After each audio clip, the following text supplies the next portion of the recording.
Hello student, today I will discuss about equipotential surface.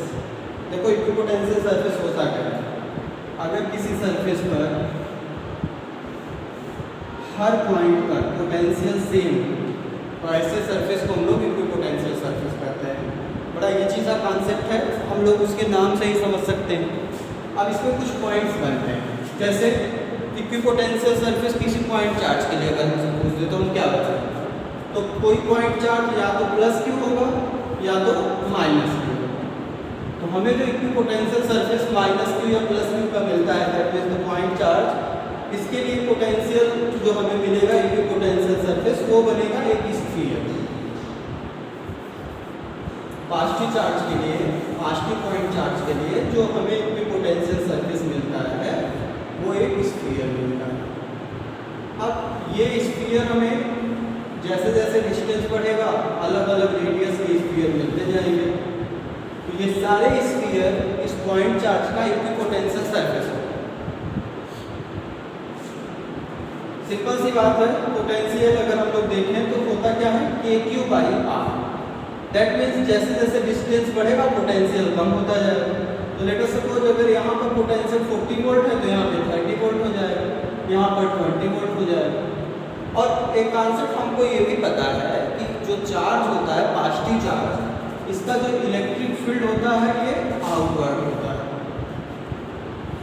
Electric field outward होता है। तो भैया यहाँ पे अगर इलेक्ट्रिक फील्ड आउटवर्ड है तो हम जानते हैं कि इलेक्ट्रिक फील्ड के डायरेक्शन में, इलेक्ट्रिक फील्ड के डायरेक्शन में पोटेंशियल हमेशा क्या होता है, रिड्यूस। तो हम यहाँ पे देख भी रहे हैं कि 40 वोल्ट है, ये 30 वोल्ट, ये 20 वोल्ट। अब इक्विपोटेंशियल सरफेस की बात करें तो यहाँ पर अगर ये 40 वोल्ट है, इस पॉइंट पर भी 40 वोल्ट होगा, इस पॉइंट पर भी 40 वोल्ट, यहाँ पर भी 40 वोल्ट, हर पॉइंट पर 40 वोल्ट। दैट मीन्स इस स्पेस में यहाँ पर जो हमें स्फीयर मिल रहा है इसका सरफेस कैसा है, हर जगह 40 वोल्ट। दैट मीन्स यह अपने आप में यहाँ पर इक्विपोटेंशियल सरफेस। इसी तरह से अगर हम यहाँ पे बात करें तो इस सरफेस पे हर पॉइंट पर पोटेंशियल 30 वोल्ट, दैट मीन्स ये भी इक्विपोटेंशियल सरफेस। इसी तरह से इस पे हर पॉइंट पर पोटेंशियल 20 वोल्ट, तो ये भी अपने आप में कैसा हो गया, इक्विपोटेंशियल सरफेस। तो हमें ये दो चीजें यहाँ से मिल रही है। इक्विपोटेंशियल सरफेस किसी पॉइंट का क्या होगा, उसके surrounding concentric sphere. Concentric sphere मतलब ये सारे स्फीयर का जो सेंटर है वो एक ही है, ये पॉइंट चार्ज उसका सेंटर है, सबका एक ही सेंटर है। दैट मीन्स ये सारे स्फीयर का सेंटर एक है, इसलिए हम कह सकते हैं कि इस पॉइंट चार्ज का जो इक्विपोटेंशियल सरफेस है वो कंसेंट्रिक स्फीयर है। इसी तरह से अगर हम इस माइनस क्यू की बात करें तो माइनस क्यू का जो हमें इक्विपोटेंशियल सरफेस मिलेगा वो इस तरह से मिलेगा।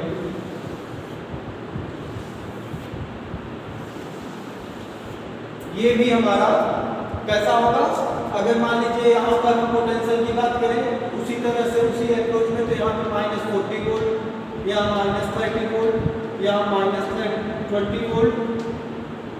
हम देख रहे हैं कि जैसे जैसे हम आगे जा रहे हैं पोटेंशियल हमारा क्या हो रहा है, बढ़ रहा है। इसलिए ऐसा हो रहा है क्योंकि यहाँ पर अगर हम लोग इलेक्ट्रिक फील्ड लाइन की बात करें तो इलेक्ट्रिक फील्ड लाइन कैसा होगा, इनवर्ड होगा। और इनवर्ड अगर इलेक्ट्रिक फील्ड लाइन है, दैट मीन्स जैसे जैसे हम इलेक्ट्रिक फील्ड लाइन में जाएंगे पोटेंशियल हमारा डिक्रीज होगा। और अगर हम निगेटिव साइन से देखें यहाँ पर तो ये पोटेंशियल हमको इधर की तरफ डिक्रीज होता हुआ दिखाई देगा। लेकिन अगर हम इस स्फीयर के किसी भी पॉइंट पर बात करें तो हमें हर पॉइंट पर पोटेंशियल क्या मिलने वाला है, -40 वोल्ट। इसी तरह से अगर हम इस स्फीयर के किसी भी पॉइंट पर अगर पोटेंशियल ऑब्जर्व करेंगे तो हमको क्या मिलेगा, हर पॉइंट पर -30 वोल्ट। किसी भी पॉइंट पर क्या हमें पोटेंशियल मिलने वाला है, -30 वोल्ट। यहाँ पे हर पॉइंट पर पोटेंशियल -40 वोल्ट। तो इस तरह से हम ये कह सकते हैं कि ये स्फीयर इक्विपोटेंशियल, ये स्फीयर इक्विपोटेंशियल मीन्स हर जगह उस पे उस सरफेस पर हर पॉइंट पर पोटेंशियल एक समान। तो चाहे निगेटिव चार्ज हो चाहे पॉजिटिव चार्ज हो, हमारे पास जो कॉन्सेप्ट क्रिएट होता है वो होता है कि किसी पॉइंट चार्ज का इक्विपोटेंशियल सरफेस उसके सराउंडिंग एक कंसेंट्रिक स्फीयर होगा। ये हमारा बन गया पहला पॉइंट। दूसरा पॉइंट क्या बनता है? दूसरा पॉइंट होता है कि अगर हमारे पास चार्ज पॉइंट न होकर के linear charge distribution, linear charge distribution हो, इसको आप रोक करके वीडियो नोट कर सकते हैं। अब अगर हमारे पास कोई लीनियर चार्ज डिस्ट्रीब्यूशन, तो बताइए लीनियर चार्ज डिस्ट्रीब्यूशन के लिए हमारा जो इक्विपोटेंशियल सरफेस होगा वो कैसा होगा? तो लीनियर चार्ज डिस्ट्रीब्यूशन के लिए बेटा जो इक्विपोटेंशियल सरफेस बनता है वो हमें एक सिलेंडर मिलता है। दैट मीन्स यहाँ पर इक्विपोटेंशियल सरफेस सिलेंडर मिलेगा।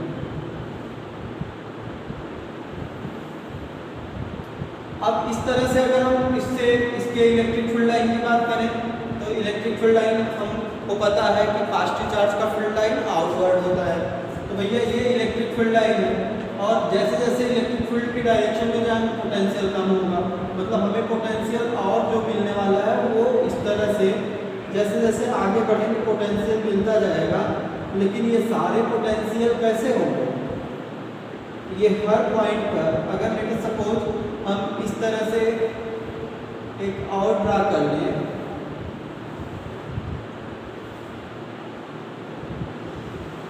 तो इनके हर पॉइंट पे अगर यहाँ पर हम पोटेंशियल 40 वोल्ट सपोज कर लें तो अगले वाले पे 30 वोल्ट, इसी तरह से नेक्स्ट 20 वोल्ट। तो जैसे जैसे हम फील्ड के डायरेक्शन में आगे बढ़ते जाएंगे पोटेंशियल हमारा डिक्रीज होता चला जाएगा। तो बहुत सिंपल कॉन्सेप्ट है कि फील्ड के डायरेक्शन में पोटेंशियल कम होगा और अगर हम इसके हर पॉइंट पर पोटेंशियल देखेंगे तो हर पॉइंट पर पोटेंशियल सेम होगा। मीन्स यहाँ पे 40 वोल्ट, यहाँ 40 वोल्ट, यहाँ 40 वोल्ट, इसी तरह से इधर की तरफ यहाँ बात करें 40 वोल्ट, हर पॉइंट पर पोटेंशियल 40 वोल्ट, यहाँ पर हर पॉइंट पर पोटेंशियल 30 वोल्ट, हर पॉइंट पर पोटेंशियल 20 वोल्ट। तो इस तरह से हमारा ये सरफेस अपने आप में इक्विपोटेंशियल, ये वाला सरफेस इक्विपोटेंशियल, ये वाला सरफेस इक्विपोटेंशियल। तो ये हमारा किसी लीनियर चार्ज डिस्ट्रीब्यूशन के सराउंडिंग जो इक्विपोटेंशियल सरफेस मिलेगा हमें वो कैसा मिलेगा? वो मिलेगा सिलिंड्रिकल। तो सिलिंड्रिकल सरफेस मिलेगा अबाउट लीनियर चार्ज डिस्ट्रीब्यूशन और ये सरफेस कैसा होगा? Equipotential surface. ये हो गया हमारा सेकेंड पॉइंट, सेकेंड कॉन्सेप्ट होगा equipotential surface about linear charge distribution is a cylinder. और इस सिलेंडर की जैसे जैसे हम डिस्टेंस बढ़ाते जाएंगे वैसे वैसे पोटेंशियल जो होता है वो कम होता जाएगा। अगर इसी पॉजिटिव की जगह पर निगेटिव हो जाता तो पोटेंशियल जैसे जैसे हम अंदर आते हैं, आप बताइए यहाँ -20, यहाँ -30, यहाँ -40, अंदर की तरफ पोटेंशियल रिड्यूस होगा।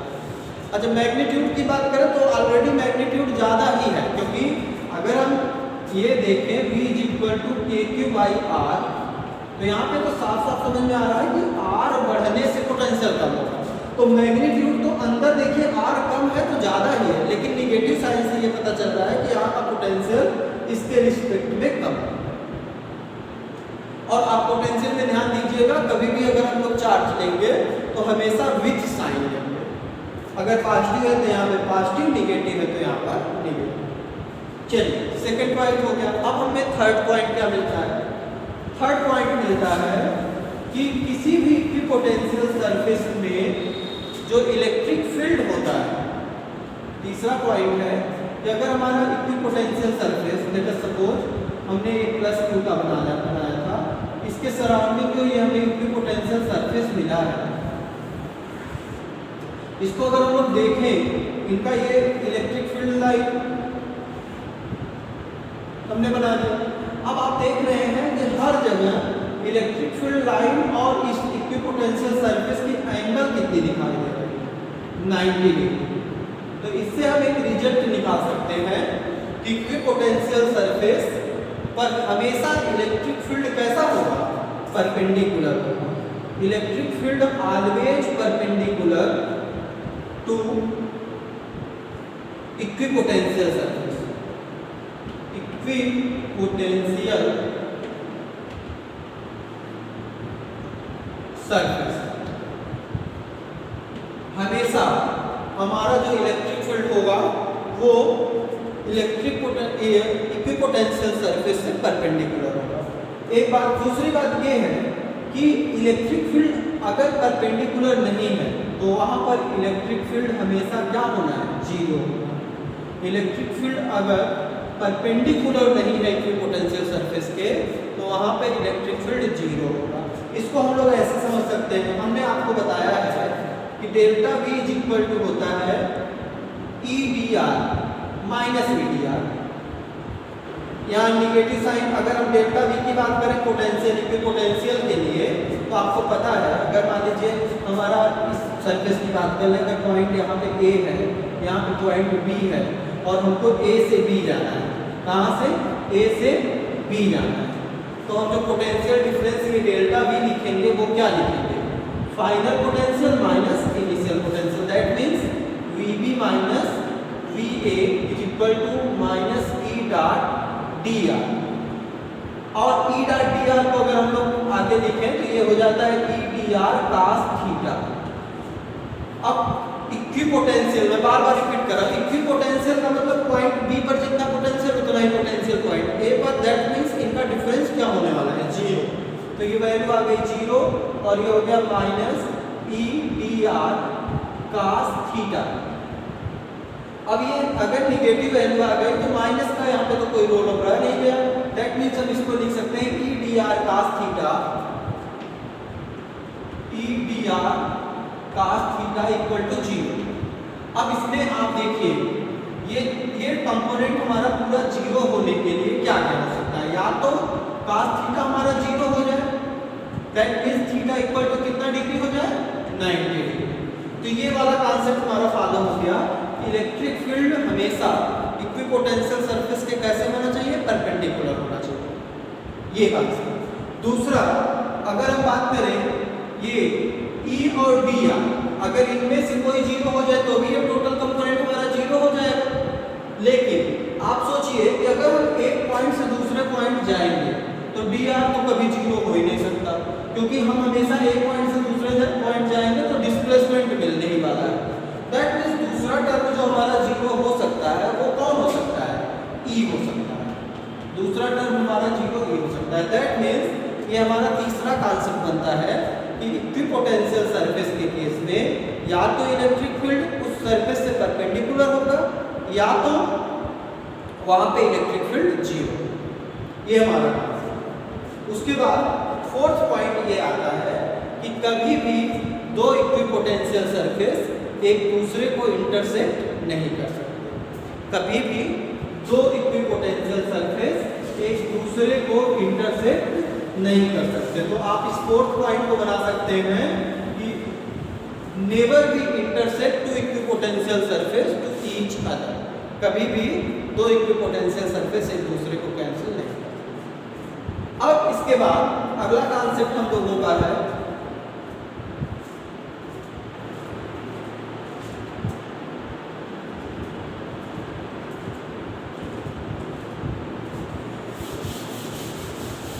नेक्स्ट कॉन्सेप्ट है इलेक्ट्रिक पोटेंशियल एनर्जी।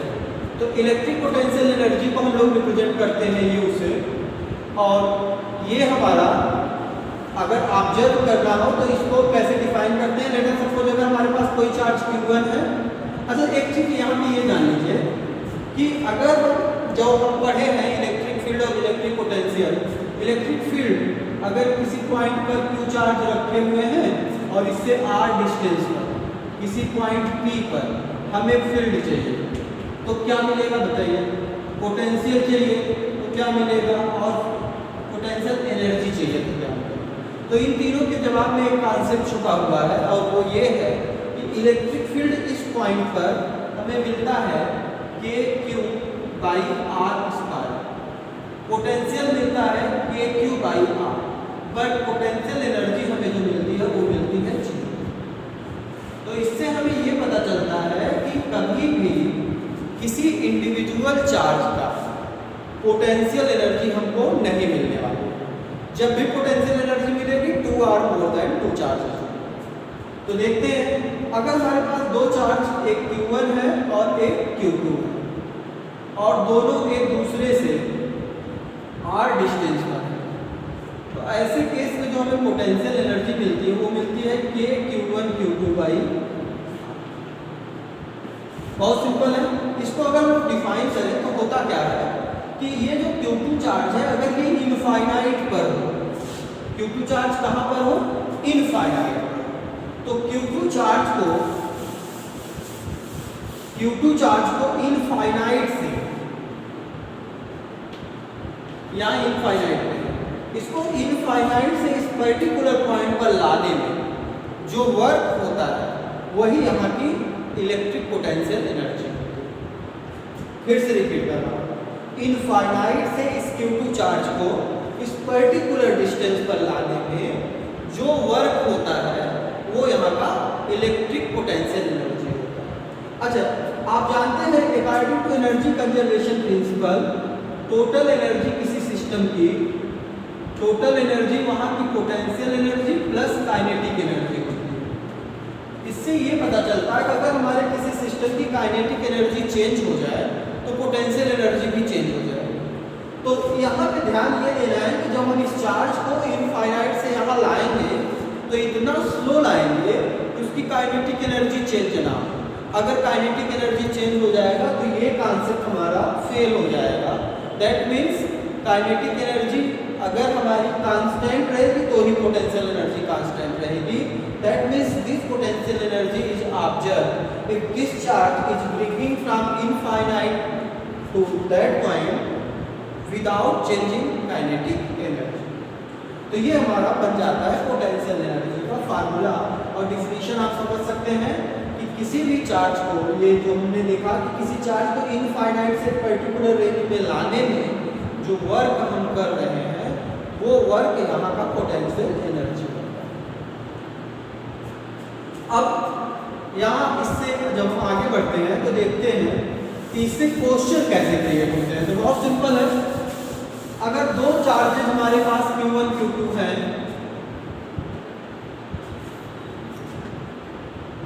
और इनके बीच जो डिस्टेंस है इसको हम लोग R12 कहते हैं, तो यहाँ पे पोटेंशियल एनर्जी हो गई K Q1 Q2 divided by R12।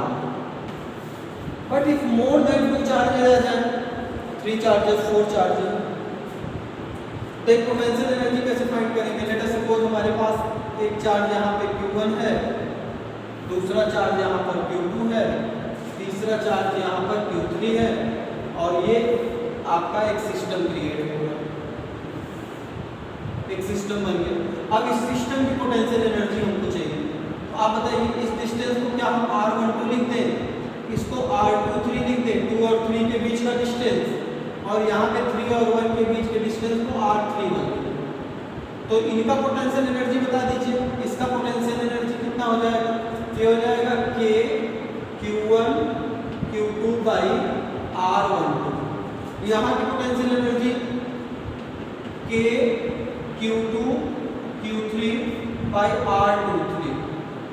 यहाँ की पोटेंशियल एनर्जी K Q1 या Q3 Q1 लिख दीजिए, कोई प्रॉब्लम नहीं है। जिस वे में हम डायरेक्ट डिस्टेंस लिखेंगे उसी वे में चार्ज लिख देंगे R3। आप बताइए क्या टोटल एनर्जी इस सिस्टम का U इज इक्वल टू हमें ये मिल जाएगा K Q1 Q2 by R12 K Q2 Q3 by R23 and K Q3 Q1 by R31। ये यहाँ का टोटल एनर्जी है। यहाँ डायरेक्शन का कोई इशू नहीं है क्योंकि ये स्केलर क्वांटिटी है, इसमें हमको सिर्फ सारे एनर्जी को सम कर देना है और हमें पूरे सिस्टम की टोटल एनर्जी मिलती है। इसी तरह से क्वेश्चन और हम लोग कर सकते हैं इस कॉन्सेप्ट को क्लियर करने के लिए कि अगर हमारे पास एक स्क्वायर है जिसका साइड x है, एक स्क्वायर है,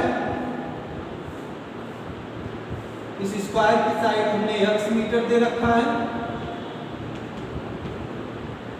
और इस पे हमने 4 चार्जेस Q करके यहाँ पे प्लेस कर दिया। आप यहाँ देख के बताइए इस सिस्टम की टोटल पोटेंशियल एनर्जी कितनी होगी। आसानी से इसको हम लोग सॉल्व कर सकते हैं, काफी आसान है। आप जानते हैं अगर इसे हम लोग सॉल्व करना चाहें तो क्या हो जाएगा, यहाँ पहले तो ये देखिए कितने सिस्टम बन रहे हैं। तो एक सिस्टम तो ये बन जाएगा, दूसरा ये बन जाएगा, तीसरा ये बन जाएगा, चौथा ये। और उसके बाद अगर हम डायगोनल इनका देखें तो एक सिस्टम ये बन जाएगा और एक सिस्टम ये बन जाएगा। तो टोटल कितने सिस्टम हमारे पास बन गए? 6। अब इन 6 सिस्टम की पोटेंशियल एनर्जी निकाल के इनको सम कर दिया जाए।